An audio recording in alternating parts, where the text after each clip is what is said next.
Hey everyone, how's it going? And welcome back to a brand new Demystifying post-production series. My name is Ellie and I'm a trainer at Maxon, and I'm joined by some very special and wonderful people today. We have Anna Carolina, Chad Perkins, and Dustin Valkema. How's it going, guys? How are we doing? Hi, it's great. Happy Monday, Good. everyone. Happy Monday. Yeah, and happy Monday to the guys in the chat already. We've got Hannah, we've got Bernd, Marcelo, Bruno, and Jay. Nice to see you guys. Thanks for being here on this new series.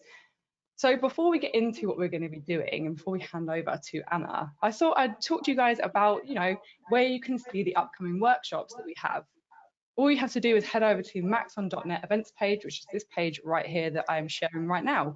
And you can see the great kind of workshops that we have coming up, especially over the month of June. So let's just have a little look what we have. So we have our Demystifying post-production series, which is what we're doing today. And that's every single Monday, where we're going to be diving into some pretty cool stuff that we'll talk about in a couple of minutes. And then every Wednesday, we're now starting a brand new hands-on with Maxon workshop designed to help you, level up your 3D knowledge and your skills inside of Cinema 4D and also inside of Redshift.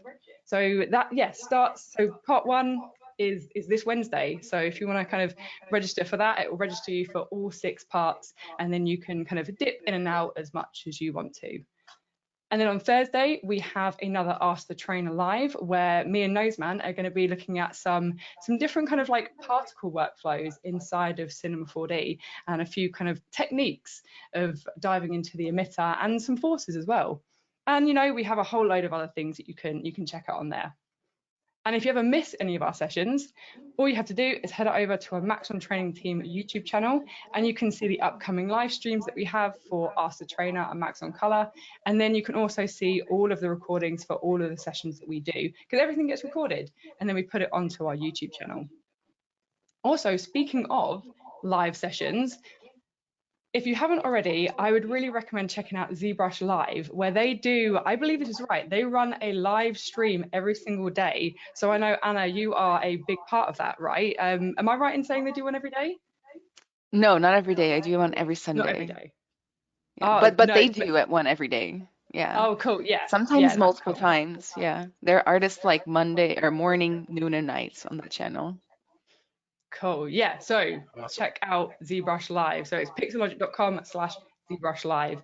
And yeah, dive into some really cool ZBrush stuff. If you are new here, we love to give away, some merch, these like t-shirts that we have. And yeah, we love to give away these t-shirts for free. All you have to do is pay for shipping, and you can find that kind of secret link and the password inside the handout section of GoToWebinar. So yeah, it will take you to this page here where we've got that link, and then the password, as you can see, is 3D workflows. And you get one shirt. All you got to do, pay for shipping, but trust me, it's worth it.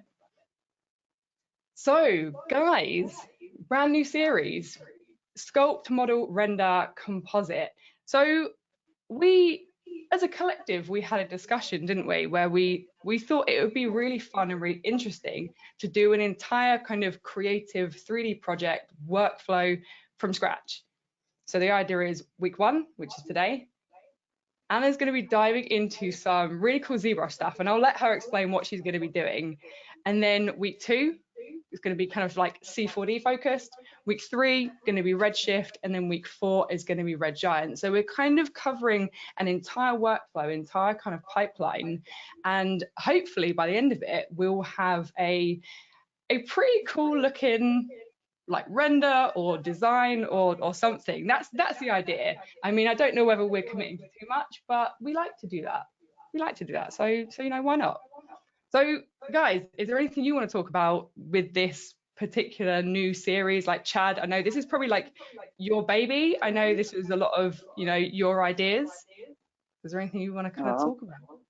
No, I think it's just really cool. We had this idea in Las Vegas, pinball, and then here we are doing it, at NAB. Like we had this thing at pinball, and then now this concept that we kind of talked about is happening. I think it's lovely.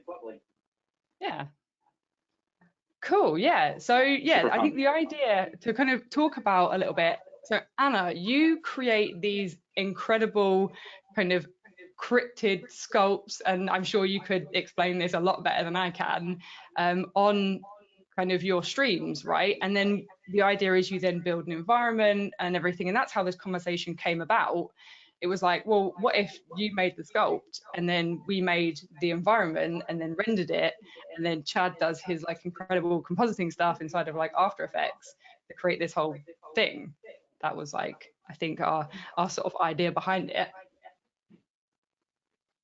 Absolutely. I've been using Photoshop for most of my rendering purposes lately, and although it does elevates the render as compared to a screenshots, for example, you know, I need you guys to work your magic and teach me as well, so that I can start like leveling up all of this stuff, you know, like if we do a cryptid, I want to make it like swim through a river, you know. I don't know if that's too much, but I feel like never it's too the best much. place for that. So Love it. Cool, yeah, cool. So shall I chuck the screen over to you, and then we can, I'm aware that I don't want to take too much of your time because you're going to be building this maybe from scratch, right? yeah, from scratch actually.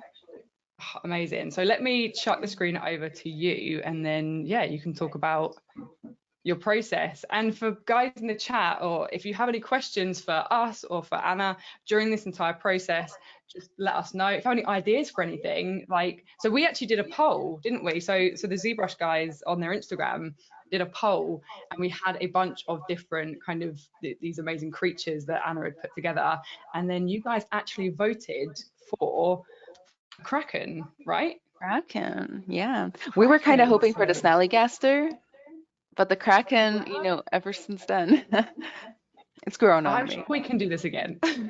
We can do it again. I mean, I have time. So to start with, I did a little bit of research ahead of time, because sometimes I can literally spend the entire hour finding reference for my sculpts. So I decided to go more of a squid route with mine. So I found a bunch of little squids. Here's like a big 3D model of a squid and a few things like that. Then I went to one of my most inspiring games ever when it comes to creatures, which is Evolve. I don't know if you guys ever played that game. I didn't play it. I just think it looks really cool. And here we have literally it's called the Kraken, even though it's more creative way, I guess. I found some drawings by the iconic Terrell Whitlatch, who made all the designs for like Star Wars and things like that, all the monsters.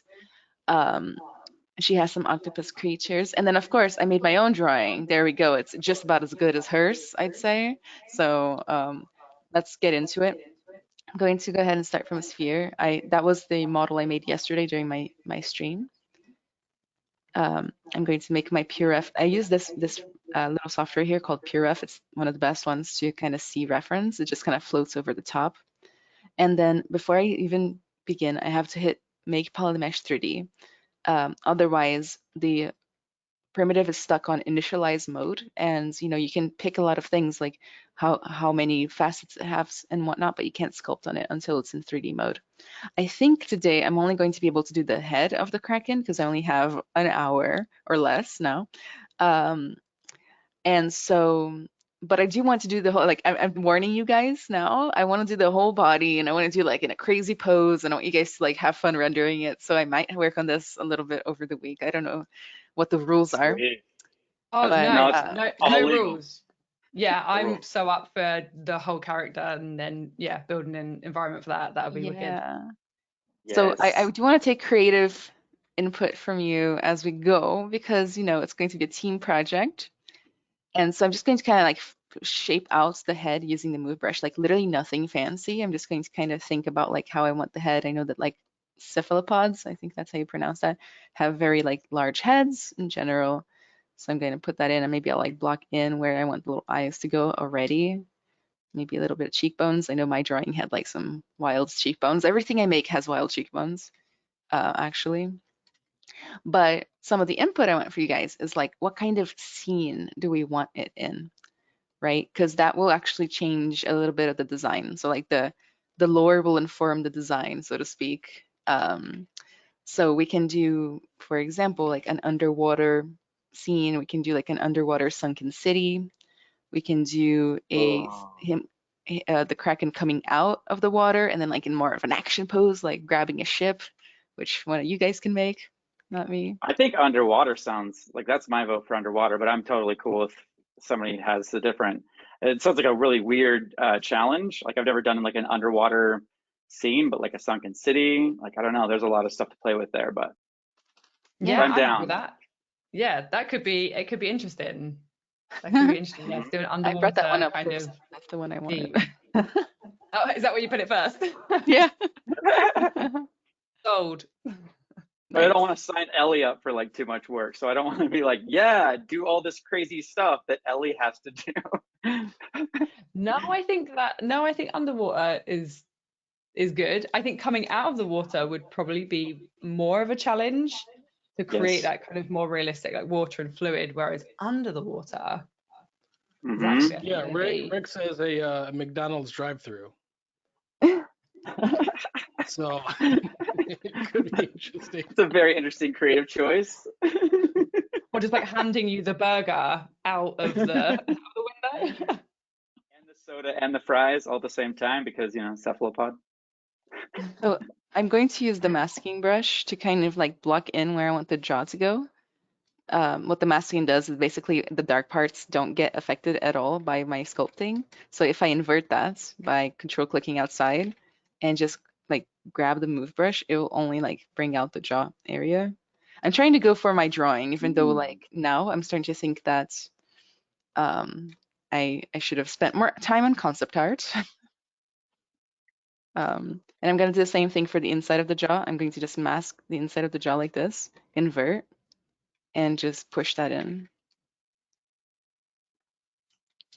Now, and I have a quick question. Yeah. As you're working, do you like I know that like what's the shift key toggles the smooth tool, right? Mm-hmm. Yes. Do you use that like as you're working? I thought I remember you saying in one of your presentations that like you smooth in a different way or something like that. Do you? So I guess that's a two-part question. Do you smooth as you work, and do you use that default like hold shift key smooth thing to smooth things? I do. I must have been talking about morph targets, which I was hoping to show today too, if I have time. Which is like not smoothing, but it's what I use to like get rid of detail that I don't want anymore. Okay.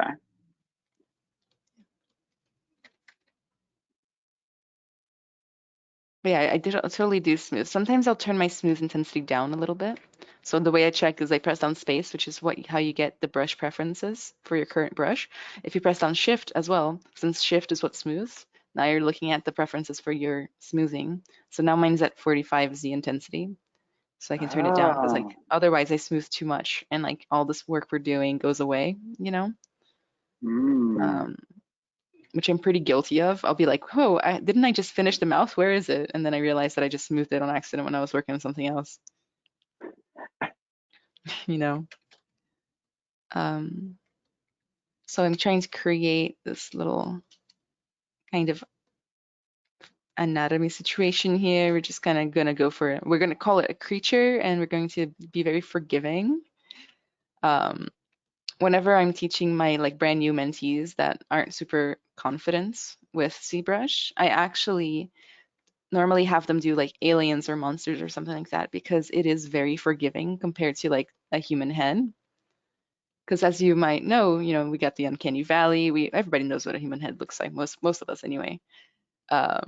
So by doing something like this, you can actually have more fun with it and kind of learn the program. So if the people here in the webinar are trying to learn ZBrush and they're struggling in any way, because it's a little hard to learn, and especially like not just learning software, but also learning actually how to sculpt, you know, which is a whole other conversation. Try something that's like an alien, monsters, maybe even follow along with the Kraken. I have people who follow along with my work all the time. Like I'll make a piece on stream and then like within the next 4 weeks, a bunch of people will tag me in like exact replicas of my work on their Instagram. That's awesome. Yeah, it's cool.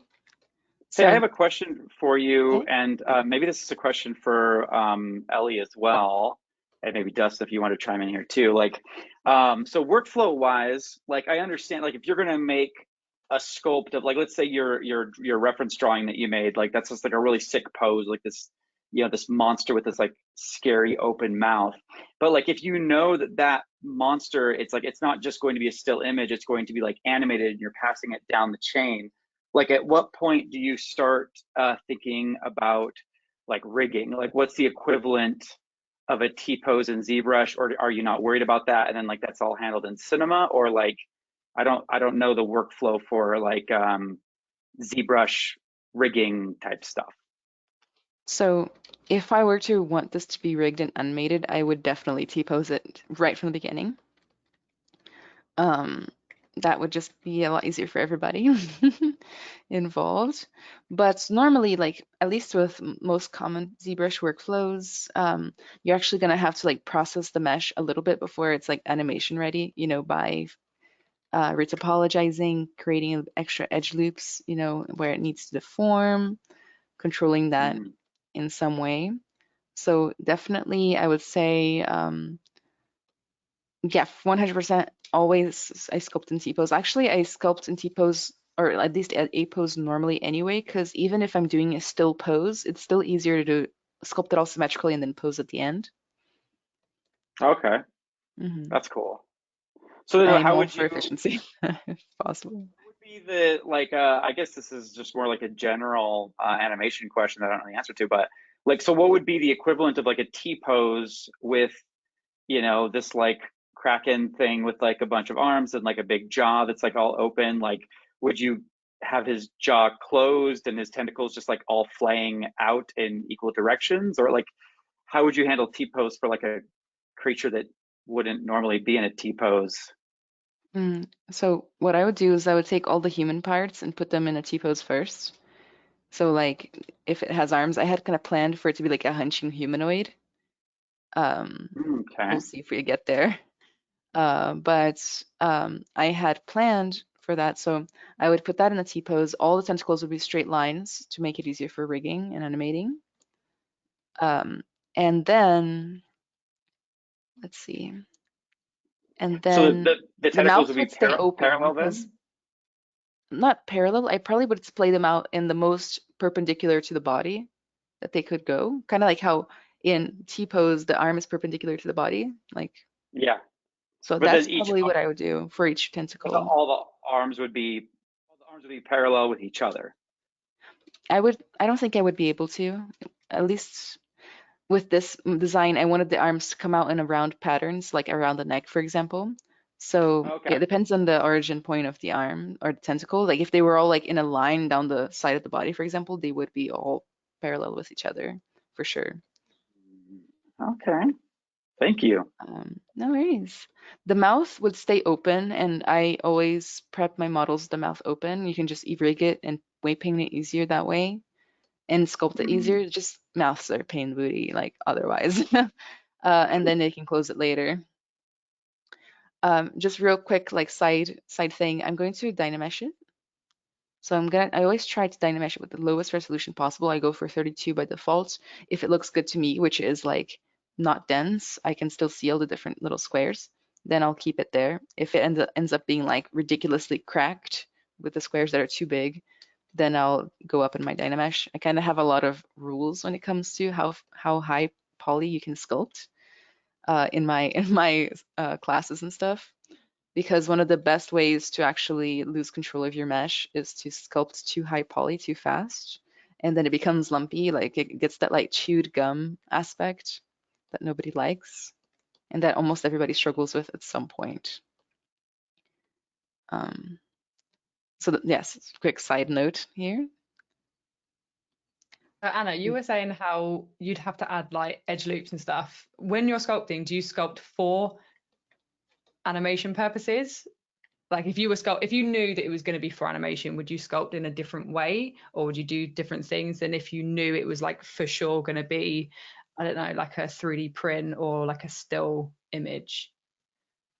So the still image is the best case scenario for finding shortcuts and cheating, right? For example, when I am doing a still image, which is on most of my TikToks, I don't even sculpt the backside. You might even notice me doing that here. Like I'll just focus on the part that I want to showcase to the still image, you know. If I were doing it for 3D prints, I would focus on the best practices for that. Like there are just a few like shapes and size and widths and stuff. Like if I wouldn't do like super tiny hair strands, for example, because that might break off during the print. So that has its own set of best practices. If I was doing it for animation or even a game, I wouldn't necessarily change the workflow I do for sculpting, and more so change the workflow after the sculpting, because you might find that this part is actually like 1/10 or maybe 3/10 of the process of getting a mesh done for that. You have to, like, at least for games, for example, which is my specialty, retopologize it to make it low poly and make it deform well. Then you gotta UV it so that you can put the texture maps on. Then you gotta texture it, right? At least you gotta pose it right so that the rigger can work on it and things like that as well. So a lot of the work happens afterwards when you're done with the sculpture, which is actually something that I get asked about by people wanting to break into a character art job in the fields a lot. They're like, oh, can I do it with just being a sculptor? And I'm like, you can try. I think it's interesting what you say about if it's like a still image, how you won't, the stuff that's like out of shot, you won't sculpt. And for me, at least, it's kind of the same inside of like cinema. Like when I go to doing the environment for this creature or anything really, like if I've set out my camera, anything that's out of shot, I just don't really care about. Like it doesn't need to be there. Like you don't need to kind of like spend that time if it's like a still image. And I think that's interesting that it's the same kind of idea inside the ZBrush if you have like a still as well. It's a very personal thing, I would say, like, because there will be people that think that that is bad advice. You know, they're like, Yeah, no, you gotta, everyone, this you isn't gotta do it advice. This is right. just what we do. Yeah, it's just what we do. Because, like, you know, at the end of the day, you gotta work smart and you gotta save time. Like, you know, Yeah, you definitely. gotta know what the end result is supposed to be and then, like, change your method based on that. I think would be a good idea. Yeah, for sure. We've got a couple of quick questions, kind of like technical ones. Richard was wondering, he's figured out how to rotate and pan around the sculpt. How are you zooming in and out? So I use the old school hard method, which is you click down on the canvas, you hold down Alt. Oh, you hold down Alt, you click down on the canvas, you let go of Alt, and then you drag. Sorry, I got that confused. It, for me, is super muscle memory now, right? But this is like a pain point for beginners, and it was for me as well when I learned. And when I learned, there weren't all these alternative methods. Paul was just saying last week that there are like 4 different ways to navigate. He likes the right click method. There's also this right here, like literally there's 3 buttons, move, zoom, and rotate right here. You can just click on it and then drag. And then it automatically does it for you. And then I can't showcase the right click one because I have all the buttons turned off on my setup here because I make my life very difficult, and that's okay. I believe it's a command or control right click and drag will zoom in and out. I think that's the keyboard shortcut for that if you have a keyboard and a right click. Oh, nice. Now I'm just going to kind of shape up a little bit of my block out already with the move brush, just kind of see what else I can do with it that's fun, if anything. You know, I want to go for like a mouthful of teeth. I mean, it's already looking great. It's already looking cool. Serious, I was just thinking that. Like, how do you create something that looks like something in just like 10 minutes? It's amazing. I can tell you exactly how. Years of work. No, it's mostly years of streaming actually. And any streamer will tell you, right? Like, and you guys do these demos too, so you probably know that like after some time, especially after some years, like stuff just starts moving by fast, becomes muscle memory because I used to feel a lot of pressure when I started streaming because I was very, very slow. And by slow, I mean like average, probably, or a little bit slower than average. And I would stream and everybody would be like, oh my God, this girl should just do a podcast because she's not doing any sculpting. Like, for some reason, throughout the years, a lot of people try to offend me by telling me to start a podcast. And I'm like, weirdly, that's flattering. Like, you didn't just tell Yeah, me who to doesn't get love off a the internet, you podcast? told me to get a podcast. Like, okay. Yeah, like they want to Um, have more of you. They're like, yeah, podcast as well. right? Like, get out of here, but also show up somewhere else because I'll be there. So how many years has it you've been streaming for? About 4 years or so. I think I started at the end of 2017, and then I started with ZBrush Live at the beginning of 2018. Cool. And yeah, it really does, like when you're because what I do when I'm streaming is I read comments first in my head so that I can screen it for any problems. Then I have to read it out loud. Then I answer it all while I'm sculpting, and I do it in two languages at the same time. So like I don't know, at some point my brain was like, I got this. I can do this. Yeah, that's pretty impressive. So we've Um, got a pretty cool question that's come in from Miguel, if you don't mind while you're working. mhm. What do you think are the top kind of like 2 or 3 most common mistakes you see made by beginners? So something I mentioned earlier, going too high poly too fast. Build a discipline to like work in a low poly. So you see, like this is a still relatively low poly for most people. Like you can still see all the polygons and it's still just blocking out. I'm working on the primary base forms more than anything else right now to make sure they're not lumpy and then they like actually read as something. Right now they're not reading as much, but um, then other mistakes. Going for projects that are too complex too fast, I find that can be very demoralizing for most people. It's exciting when you think about it, and then it's demoralizing when you actually do it. I think that's a Um, great tip for anyone of any software. Yeah, I that's think really that's interesting. yeah, that's a great one for yeah, across the board, I reckon, for this industry. Totally. Third one is not being able to know when to stop or recognize when you are turning your wheels in an unproductive way. None of these are ZBrush specific, but they are like haunting the people that are learning ZBrush too, you know. Yeah. Because yeah, like I work with beginners a lot. I'll set somebody off on a journey, I guess. I'll give them homework, and then next thing I know, like they spent a month doing like 1/10 what the homework was supposed to be, and they can't get off of it. They're like stuck, right? And I tell them to just stop. Like sometimes what you got to do is just stop, take a step back, and they don't know how.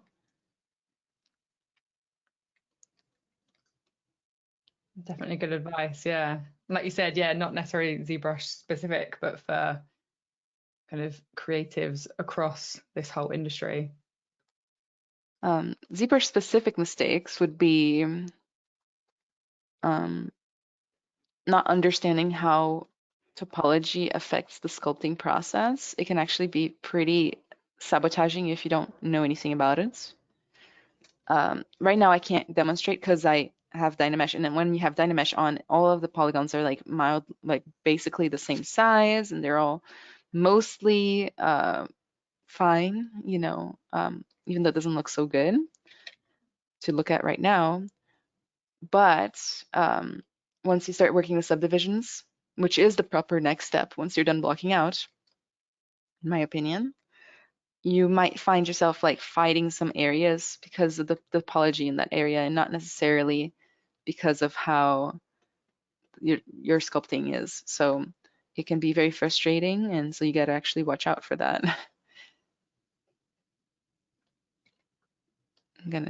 What do you guys think about horns or like tentacle horns? Oh yeah. Yeah, that's great. Helps, right? I think. Definitely. So I'm gonna do tentacles today, and they're gonna be fun. Incredible. I'm still blown away by that trick you showed at NAB, where like you created like an array and it was still like a live array, and you just like, you know, like it was like those like extruded horns that were like in segments, and you could still edit the master one, and then all of the copies, the children would change. That was epic. I recently put out a new cryptid video for the Loch Ness Monster. And I did that for like the belly scales along the neck, or I guess neck belly scales. I don't know, the low part of the scales. And people are like, "How did you do that? Magic!" And I'm like, That go was watch really this cool. video. Like,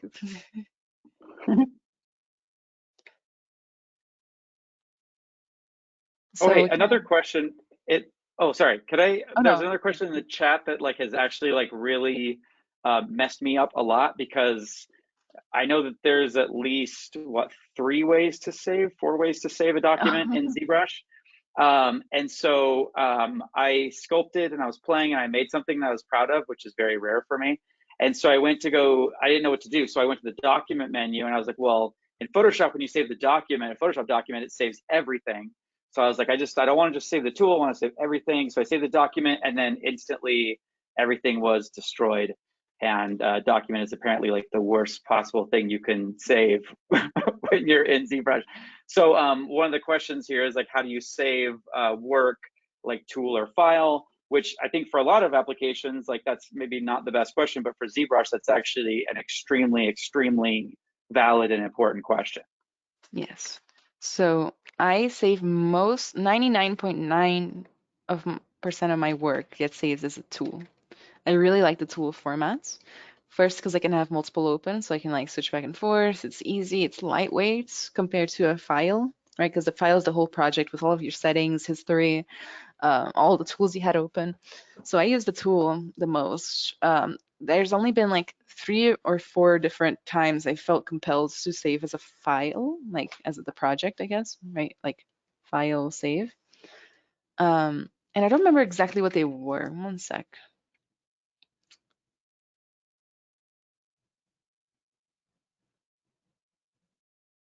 No, I don't remember exactly, but I think it had to do with like recording a course or something, and I wanted to like keep the settings for some reason. But yeah, normally I don't. I just do a tool. So you just go up here to Tools Palettes. If you don't have that open, you can just go right here. Same options, and then you save as, and then it will save whatever tool you have selected. This here's tool. All of these are different tools. If you only do this, it will only save this one. So if I did save as for this tool, then I wouldn't be saving this one. So don't rely on it to save a bunch of your tools at the same time. That's very helpful. But if I saved the project, so File, Save As, it would actually save all of these inside of the project. Let's see. Anybody have any suggestions for my blackout so far? I think it looks amazing. You guys are way too nice. I love where it's going. Amazing. Yeah, anyone in the chat as well, let us know if you have any kind of suggestions and ideas. We've had a few questions for you as well, Anna. So Lee was wondering, do you do any physical modeling or sculpting like with clay or other mediums, or do you just work in 3D? I like that question. So I just work in 3D. I personally feel like I'm too clumsy to work with real clay. And I have like carpal tunnel and all this other stuff that like makes me not want to expend my physical strength with my hands. I don't know why, like I just associate that with like having to like squeeze and press and stuff like that, and then ended up hurting my hands further. So I don't do it. Cool. We had a suggestion. Rick was wondering, gills. Oh yeah, good idea. Well, so the thing is that I don't know where the tentacles are supposed to come out from. You'll notice that my drawing specifically leaves that out for some reason. I decided to not help myself. So I was thinking I would make them come out of the neck, but then that would cover up the gill area, but then that would also be a little bit too much, probably, like stuff going on.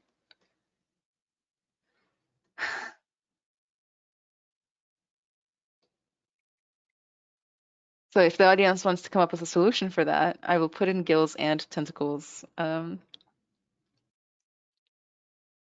I'm going to use my DamStandard brush, which a lot of people call the DamStandard brush. And I really like this brush. I will like literally sculpt an entire thing using only this brush, and people will be like, "We're tired of seeing this. Please switch." So I can make nice little clean lines, either the normal mode, which is pushing in, or if you press Alt, it's inverted and it pulls out. So literally all I'm going to do is I'm going to design the shape of the eyes by coming in here and just using the inverted version to create like the outer edges. That's how I like to do it. Like that. What is that the DamStandard brush doing exactly? Like what is it, like it looks like it just generates like random patterns, but then like as you're using it, it's like you're crafting something very intentional. So what is that? Is it like a pattern that it just like is like the same all the time, or? It's not a pattern at all, it's just a straight line, but since the topology is so low still, you can see that the actual topology itself be deformed. So that pattern you're seeing is just the topology. The DamStandard is more like a little knife brush, like a little knife for cutting into your clay. Yeah. Very cool. Okay, And, thank you. yeah, no worries. I use it for a lot of things. I normally don't use it as a knife. Like it's my go-to brush for literally everything else. But I wanted to do multiple eyes, so let's go for it. I was gonna do like one big forehead eye because just about like I'd say 30% of my models will have a forehead eye. We've also had a possible solution: gills on the cheek and tentacles on the neck from Jay. Okay. Oh, I could do gills right here, I guess. Yeah. Or nothing that the DamStandard can't do. I think that looks pretty cool. Yeah, it looks nice. Good call, Jay. So I'm going to just kind of round out the eye areas here and then push in kind of the cavities so that I can put in the eyeballs. So I'm just going to take my clay buildup, which is like adding or subtracting bits of clay. So that's it normal and then inverted. And then I can just come in here and literally go goodbye, eye hole. Well, I guess hello, eye hole now. I like to push it in before I add in the eyeball. Like that. Maybe even smooth it a little bit. And then I personally, there's 1,000 ways to add in eyeballs. Most tutorials will have you go to subtool, append, and append a sphere, and then move the sphere into place. I literally just come in here with a brush panel. I go to I for insert, and I find IMM primitives. And then you can insert any of these primitives in.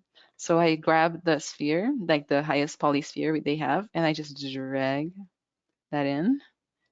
Then it will automatically mask the rest of the face, and I can just literally just scale. Whoop, accidentally add a new one in too, no worries. Scale it and put it in place. And then I can even control drag and automatically duplicate it and put it into the little other hole. And then I'm just going to drag in a new one for here. If I let them, you see how the cursor in the center has 2 dots, but if I get really close, it turns into 1. That's how you get 1 sphere instead of 2. So like if I do this, it would be 2. So I'm going to let them touch if I can. I guess doesn't want it. Get it the right size. And then just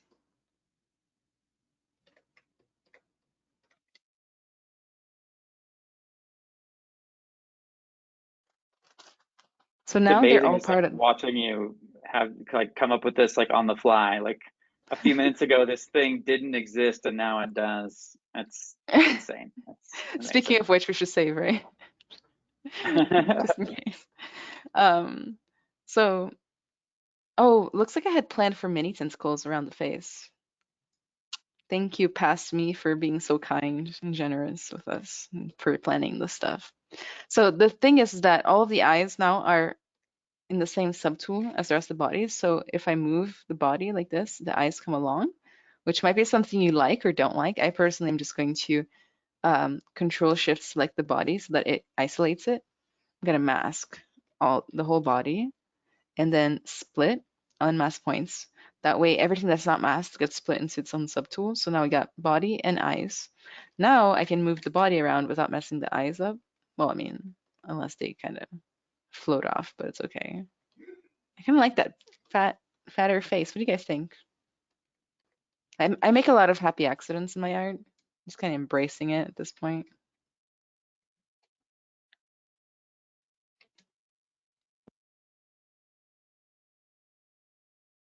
More alien-like that way.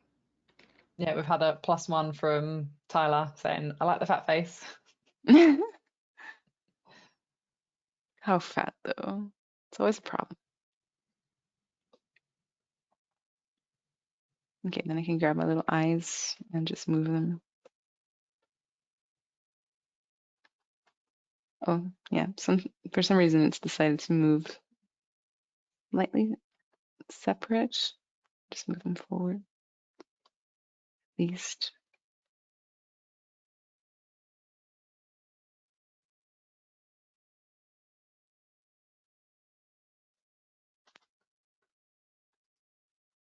Then I'm gonna mask the front eyes. If I need to, I can hit solo mode so that I can see only the tool I have selected. And then I can move the back eyes in.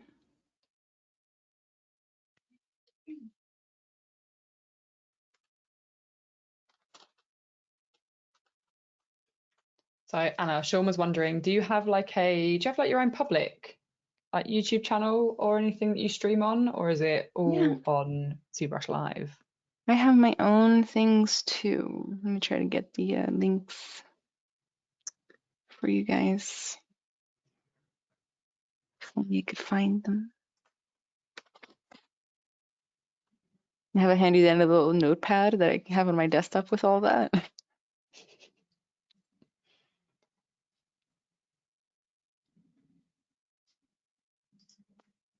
Here, I'll put it in chat. If you, is that okay? Like, and then you guys can send it to the person.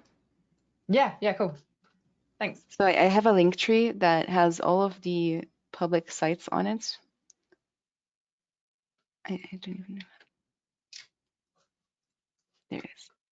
And then you can go find my personal YouTube channel, Twitch channel, and then all the other things too, including the TikTok where this will be once we are done.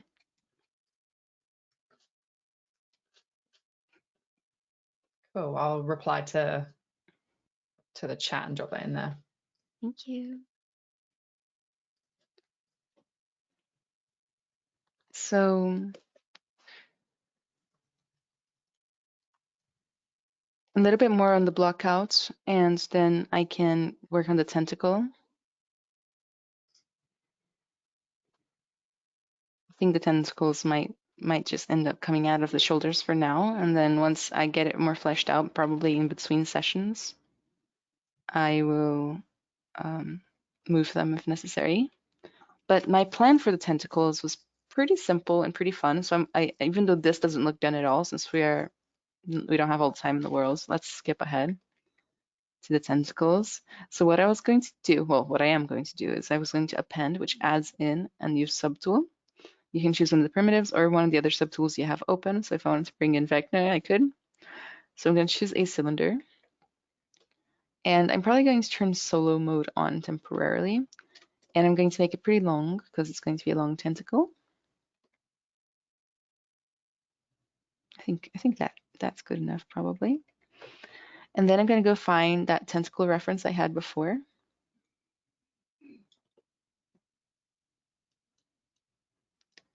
So a lot of my workflow is pretty flexible, and it depends on what I'm into at the time. So right now I'm really into deformers. So I'm going to press down W to get the gizmo, go to this gear icon, and here you can find all these different deformers. They're like cages, or I don't know what else they're called in different software.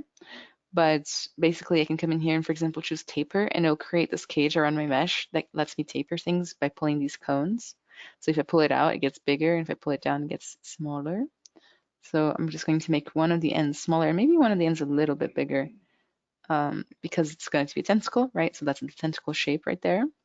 So I'm going to accept it, and then it kind of bakes down that form for me. I'm going to smooth the edge out a little bit so that it comes to a tip like that. Then I'm going to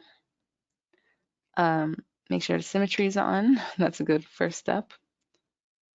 And I'm going to just kind of give it a general, like, more triangular shape, I think would be more fun. So, because like, oh gosh, that doesn't look so hot up there. Maybe I'll ZBrush it too in the process. ZBrushing it will kind of override a lot of these problems with topology. You can see it's like pinching.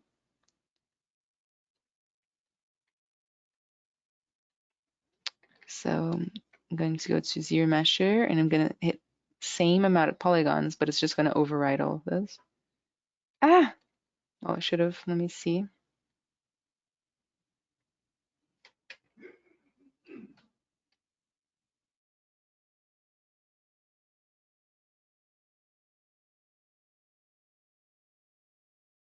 I love that UI for the tapering though. That is really cool. You just like grab it, tip, and pull it down. Like, I don't know what it is, but tapering is like my nemesis. Like in any 3D app, tapering just like, it just fries my brain. I can't do it. So that is great. It's great. Yeah, these are awesome. Like, I want to just do them like forever, basically.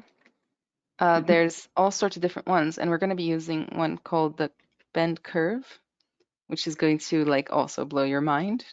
At least it blows my mind all the time. There's just the normal deformer that like gives you kind of a normal cage that you can grab and mess with. How's the top of the tentacle? I don't think I have any top of tentacle reference. Only there. That's good enough. I'm just using my DamStandard to create like some interest, I guess, along the cross section of the tentacle. So when I look at it this way, it's more interesting slightly.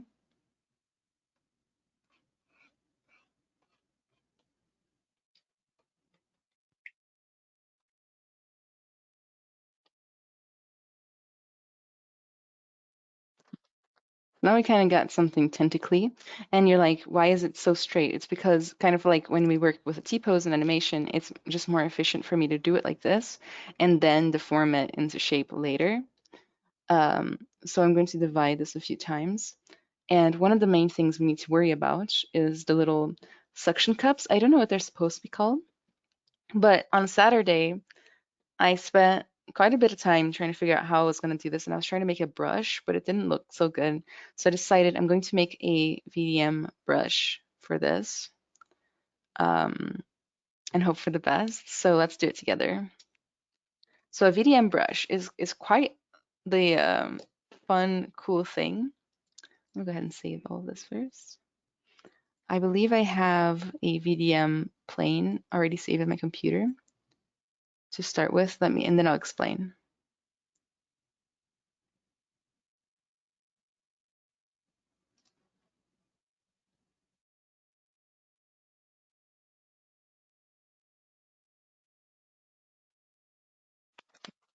So it's literally, you create VDM brushes on a plane like this. Okay, it's just a perfect plane with a lot of polygons on it, so I can sculpt on it. A VDM brush is just like applying an alpha, but the alpha is 3D. So just to show you, there are already some VDM brushes in here. So the chisel creature, for example, is a VDM brush. And look at all of these crazy, quote, alphas here. So let's do the ear. I can just drag that on, and boom, we have an ear. Normal alphas do not do underhangs like this. I don't know what kind of witchcraft allows this to happen, but it's pretty neat, if you ask me. So that is the difference between an alpha and a VDM brush. So the way we make them is we use this perfect plane, and then we sculpt in whatever we want to create as our brush. So I'm going to sculpt in one of these little suction cups. I'm going to keep it simple. For now, my reference is not that high poly. So I'm just going to kind of come in here. I'm going to hold down Control to grab the different masks I can do, and I'm going to do mask circle, turn on symmetry, and just kind of try to create a circle like that. I'm going to invert, maybe even soften it a little bit, and then I'm going to try using the formation panel right here to kind of get me started. For example, I like to use the inflate balloon when I do scales, so I can try that. Sure, that works. I might even grab the move brush and make it a little bit more 3D. Works for me. Maybe a little bit inflate also could be nice. Like that. I might even unmask and like soften this a little bit. Then create another mask inside.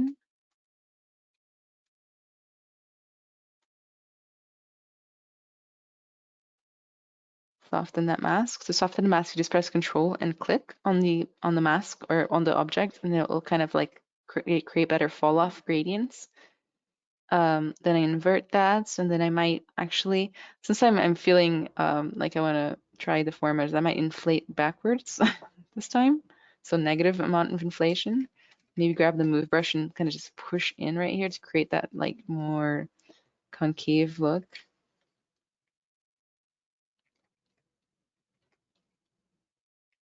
It's fine. I'm gonna smooth because it's not so like hard surfacey almost. Then let's get the inside circle in. I'm going to do the same thing, soften, soften. Ooh. The more you click, the more soft it gets. Inflate balloon negative number. And then maybe a little bit move brush just to make that even more concave. And then soften. Then I might come in here and just kind of use some brushes to make it more organic, kind of like softening the sides or something like that. Maybe even like down the center. Maybe the inflate brush can be used around here. Kind of start creating more cool volume. So before I get any deeper into this, like I personally don't like wasting time on VDM brushes and getting them polished and all the way to the end unless it's already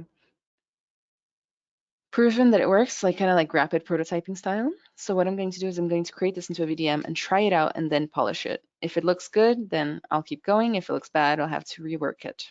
So what you do is you look at your plane square on, you hold down, like you're rotating, you hold down shift and it'll snap square on. I turn off perspective. I just find that I get better results without perspective on.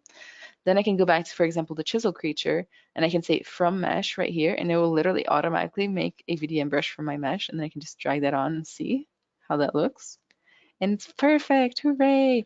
I have a lot of videos on this, FYI, like for more in-depth knowledge on how to use these VDMs. I have one on the ZBrush channel where I made this like little dinosaur, and I actually go into the like hows and whys a little bit more. Let's try it on the tentacle. So I'm going to try to find the bottom of the tentacle because I'm already confused about which part's which. And then take off symmetry and then just kind of, oh, gotta duplicate that up, divide that up, sorry. And then drag one and then the other because they're like in a slightly offset pattern like this. And see, it's not super organic, but we can kind of build it, kind of blend it in.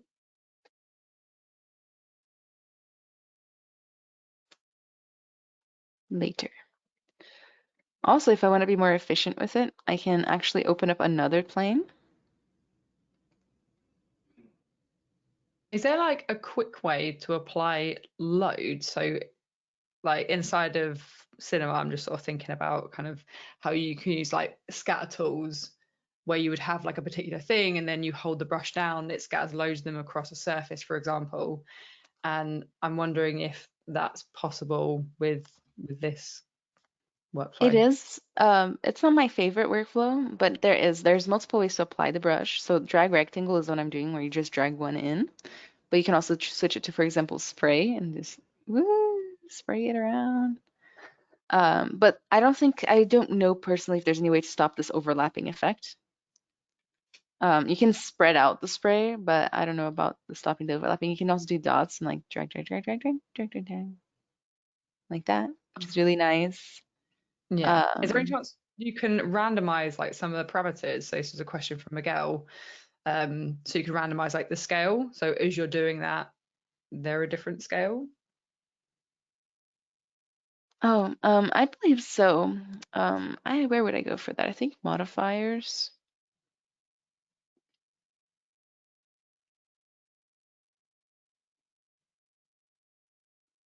There definitely are ways, like you can, for example, like randomize the which one gets applied. You can randomize all sorts of stuff right here in this modifiers palette. Except I don't do it very often, so I'm not totally sure exactly which Okay, ones so to go you for. have But there's like a big position one. and things like that. Yeah. Yeah. The way I would personally do this one is I would probably create like a new VDM brush that has already like multiple applied. Yes, I could. Then I would probably like move it, wiggle it around to get more cool shapes.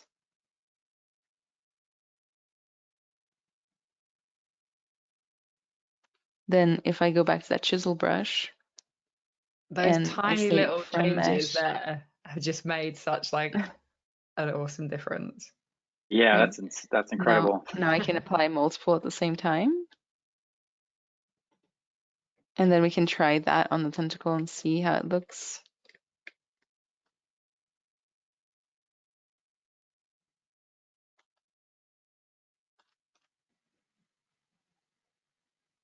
You can also do interpolate, which is fun actually. Like, so if I were to do like put this one here and then one here, and then go to stroke, interpolate, it will find the first stroke you put down, the last stroke you put down, and interpolate between them. It's just that I guess it's probably too high poly right now for my computer. Woo! And the interpolate amount is off, but we can just fix that. So let's do that again. 1, 2, stroke, go to interpolate again. So strokes count, we probably don't need that many. We can just do like 6. That controls how many times that brush gets applied between the first and the last one, and then I hit interpolate, and then let that think. And then you can do that like kind of to help save time, which is neat. It's a really cool new feature. So I can kind of come in here, make them a little smaller. Sometimes it can take a second to apply all of this. Is it interpolating the size as well between the two? Yeah, interpolates everything, every Wow. part of it, yeah. Wow. So this one's slightly smaller than this one, so let's see.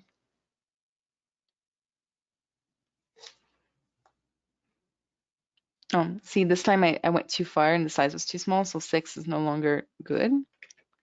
So let's try maybe 9.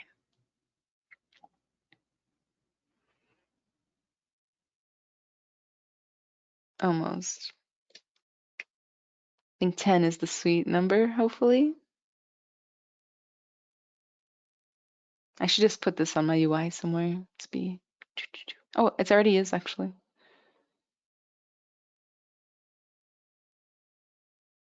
There it is, I think. Just missing a couple of options.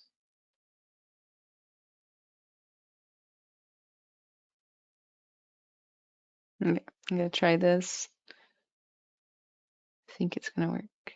Fingers crossed. Yeah, good enough for now. Good enough for this demo anyway.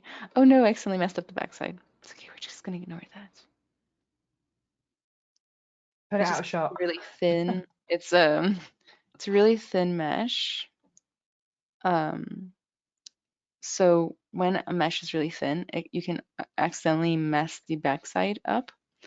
The way to fix that or to avoid it in the first place is to go to brush palettes, auto masking, and then backface mask.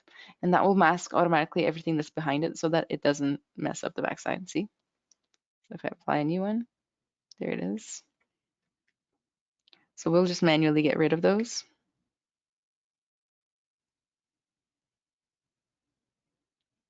And just add a couple more of these in. Of course, a lot of refinement would go into this. We're feeling the effects of the timer going down. So I'm going to go down to the lowest subdivision I can and just kind of manually smooth out this part. I'll backface mask the smoothing even so that I don't smooth the wrong part.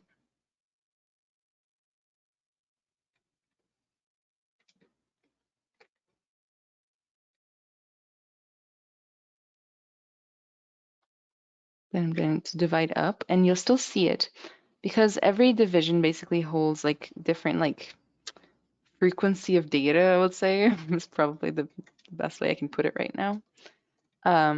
And so the top subdivisions will still hold like a lot of detail, even though it looks like it's been smooth. So you gotta kind of, I like to go from the lowest to the highest whenever I need to smooth something away like that. And there, it's mostly smoothed. It's a little lumpy, but that's okay because it's a tentacle, right? And then let's say I was ready to move on. Gonna go ahead and turn on the monster again. It's been stabbed by its own tentacle. So what I would do is I would duplicate the tentacle and keep one straight one like that. That will be kind of their base tentacle to extract from, like other tentacles from. I can go ahead and kind of rotate it into position. If you hold down Shift when you're rotating, it actually snaps to the nearest 10 degree or 5 degrees. I'm gonna scale it as necessary, like put it wherever I want it to go. So let's make it like come out of the right before the shoulder right there. So I'm kind of just focusing where I want to put the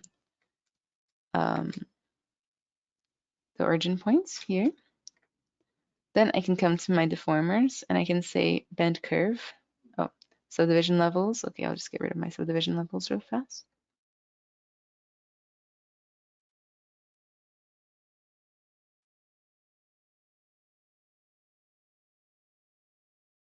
I'm going to freeze the subdivision levels. If it lets me, then go. Give it a second. Sometimes it has to think. Okay. And then I'm going to go to my deformer again, bend curve. And it's just like the taper, except this one has all these points that you can use to manipulate the mesh, these orange points. If you're ever unsure, like deformers can be a little frightening at first, just hover over each part of the icon like this and read what it says. So curve resolution 8, smoothness 1, axis, things like that. So like twist, woo, woo, woo. That's cool. I like that. And then so I'm going to turn the curve resolution up a little bit. So you can, if you drag up, increases. If you drag down, it decreases. So now I have an extra point in the center that I can mess with. Like that is where a lot of the magic happens. So what did I want to do as far as tentacles? I guess nothing in particular, it seems. So I'm just going to do like a cool like tentacle moving upwards right now. It's maybe a little bit of twists could go a long way. Like facing forward.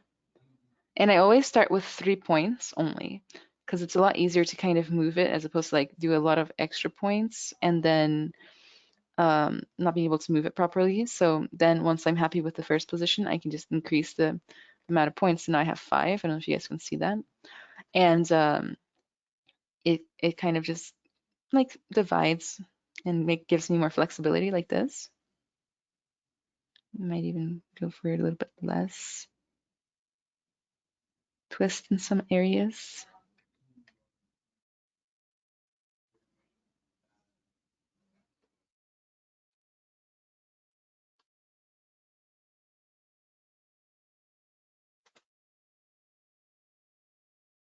That is so cool. It is pretty neat, right? I just recently started doing this a lot and now I can't ever go back. So then I'm going to add more points. I think it's still too many.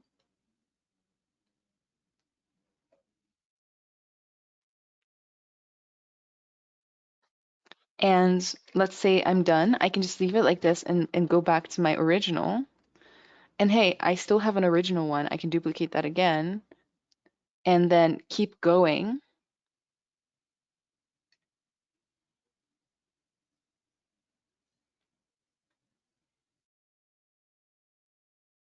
This makes me want to play Sea of Thieves. I don't know if you guys ever played Sea of Thieves. I had like a phase of like 2 years playing it. And that was I've only after done like like the 5 years of not tutorial. playing Seemed any cool. games. What? I've only done like some of the tutorial, but it seemed like a really cool game. It's neat. It's cute. Like I need games that don't have a huge like skill curve. Same. Yes. Free subdivision levels. Hello. Okay, I'll just delete. Oh, there they are. There we have it. So it automatically goes for the amount of points that you had for the other one. So I'm just going to turn it down to my 3 good starting points. So this one also is going to go up. So for symmetry purposes, but we'll make it a little different though. I'll just pose it in a slightly different way. And then add another one. I'm gonna have this one like bent up slightly differently. Gonna do those curves if I need to, right? Where like they twist. Maybe I'll twist the other way for this one. Add a little bit more.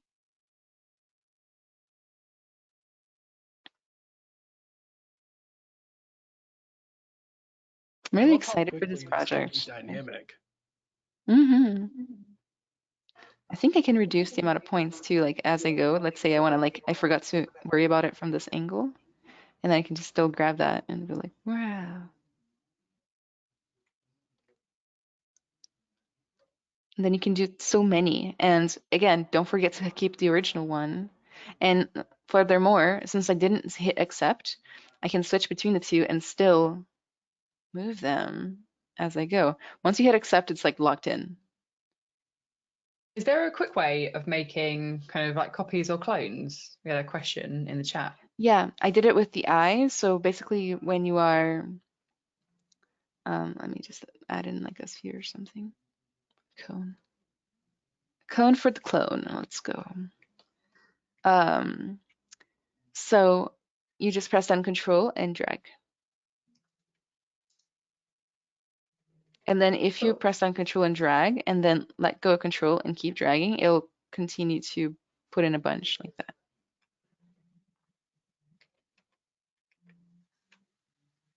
Awesome.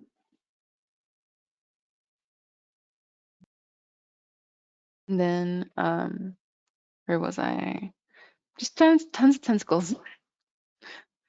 I think I can, like, for example, if I wanted to duplicate this tentacle and easily adjust it, I think the curve might still be active. Let that autosave. I think it might, so let me see. Bend curve. Oh no, not quite. So duplicating doesn't quite work as well. Because as you see how the deformer is now including the whole thing? It's kind of taking the bounds of your model. So when you keep the model straight and then use the deformer, it works really well. But if the model's already curvy and use the deformer, it kind of thinks of the model in a slightly different way. It doesn't think of it as a straight tentacle anymore. It thinks of it as like a cube model or something that you're trying to do. But it still works. Like, it still works the same way, but it doesn't give you that control that you want. See how it's like, whoa, going wild. That's why we have that one model that's just untouchable right here. In fact, let's name it like rename duplicates only. Because if you're anything like me, you will eventually forget that and like use that for something else and mess it up and have to make a new tentacle. If you added detail to that original one, would it update on the rest, or is it just like a duplicate, not like a proxy, for example? It's a duplicate in this case. Yes. I would probably add detail before I start kind of copying and pasting it all over the place.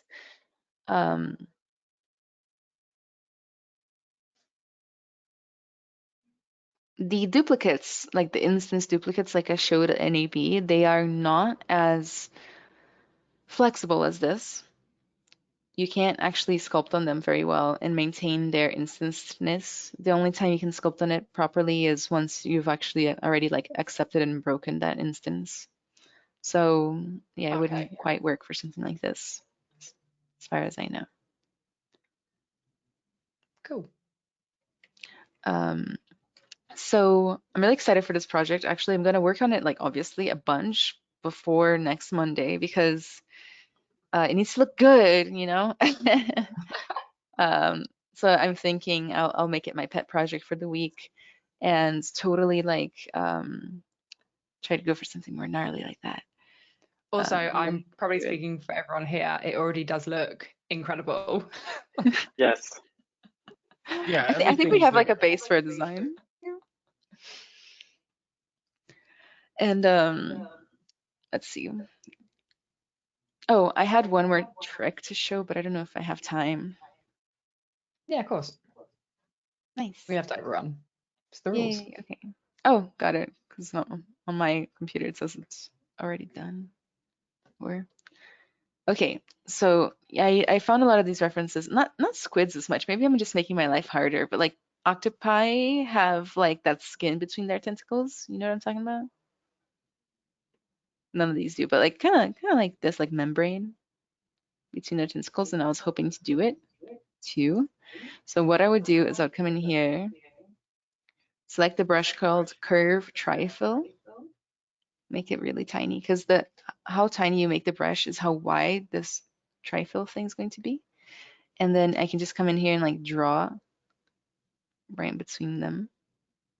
And it'll create like a little plane. Of course, it's not attached to anything yet, but it like you can just kind of finagle it afterwards. Nobody has to know. And then just use your move brush to adjust. As I'm doing this, I've just come up with a better way, but now we got a little bit of tentacle skin, you know?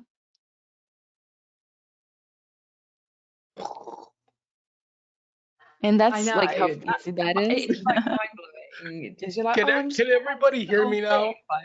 Yeah, yeah. I can hear you. I have been talking this whole time, and I think it got surprisingly muted quiet. weirdly. Oh no. No, this is awesome. So now that you can hear me, this is amazing. And I felt super triggered when you were talking about the beginner mistakes, because just about every one of them I've hit, not even just throughout my career as an artist, but as I've been getting back into ZBrush again after quite a long stretch, I've hit every single one of those points.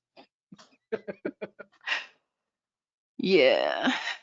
Yeah, it happens. Like ZBrush initiation. You got to hit those three, and then you've made it. Even when you know better, that's the funniest part. Is there's times where I sit there and I'm like, oh man, you did it again, Dustin. Some of those mistakes are almost emotional, you know what I mean? Like, yeah.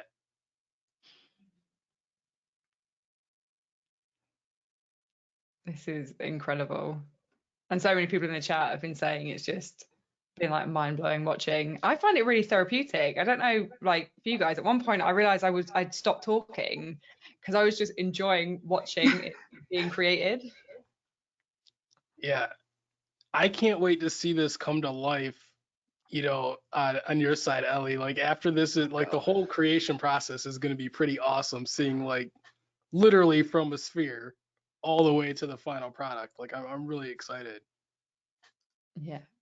I've already been I've been distracted thinking of ideas of like the things, yeah. But I want suggestions as well, kind of next week. I think that'll be so much fun, seeing what seeing what we can create, yeah, throughout this whole series. Yeah, no pressure. Yeah, exactly. No pressure. I just got that in the chat. I'm gonna be feeling the pressure, especially when I see this entire kind of incredible sculpt that came from a sphere. I'm gonna have to really up my game, I think. So probably not.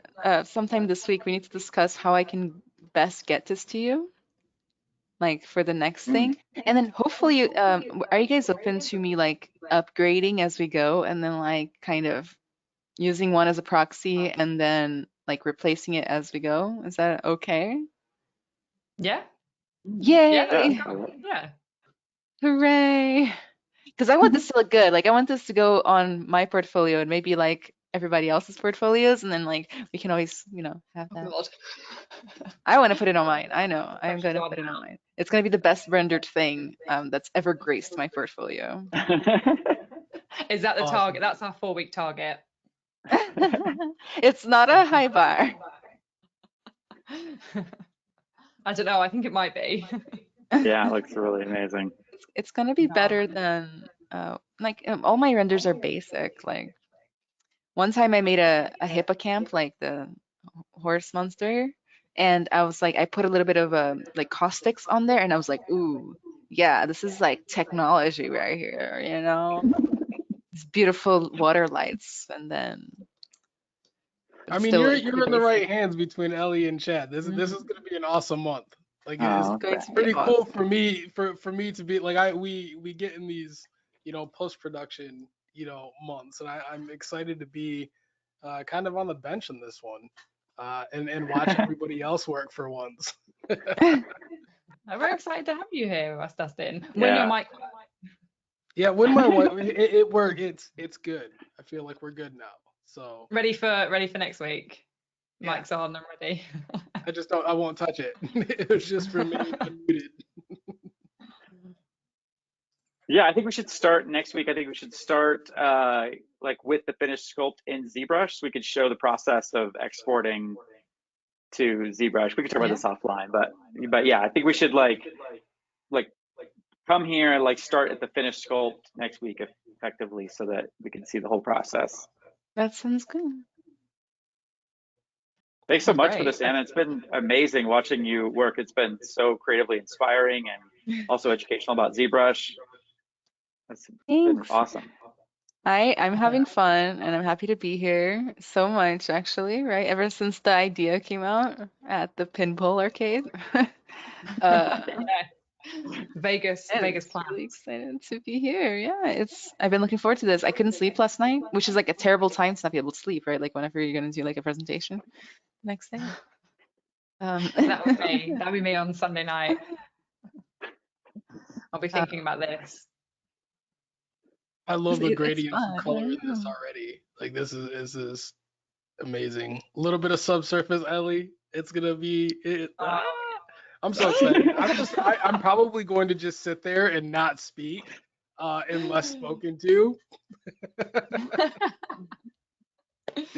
I'm really excited too. Yeah, I'm super excited. Yeah, this looks, thanks. First of all, thanks for being on, one of our sessions with us, one of our series. It's so great to have you on. And this was just like an incredible start. And like, there's so many wonderful comments in the questions area as well. People are just like, I'm using that emoji with like the head kind of exploding because I feel like that explains it better than any words would. Yes. Glad they like it. Oh, nice. They definitely do. Yeah. So cool. I guess we'll wrap this up. But yeah, thanks so much for all of your amazing questions. Thanks to Anna and to the guys for being on here. I am super excited for next week, where we're going to be basically taking this amazing Kraken into Cinema 4D, and I'm gonna try and hopefully do it justice and build a cool environment. I'm gonna get some reference images this week, but yeah, any suggestions, fire them our way or get them ready for next Monday session. Sweet. It's been a pleasure, guys. I hope you have a wonderful rest of your like days and weeks, and I'll see you next Monday. I'll see you Monday. Next Monday. Bye, everyone. Next Monday. Bye, everyone. Everybody.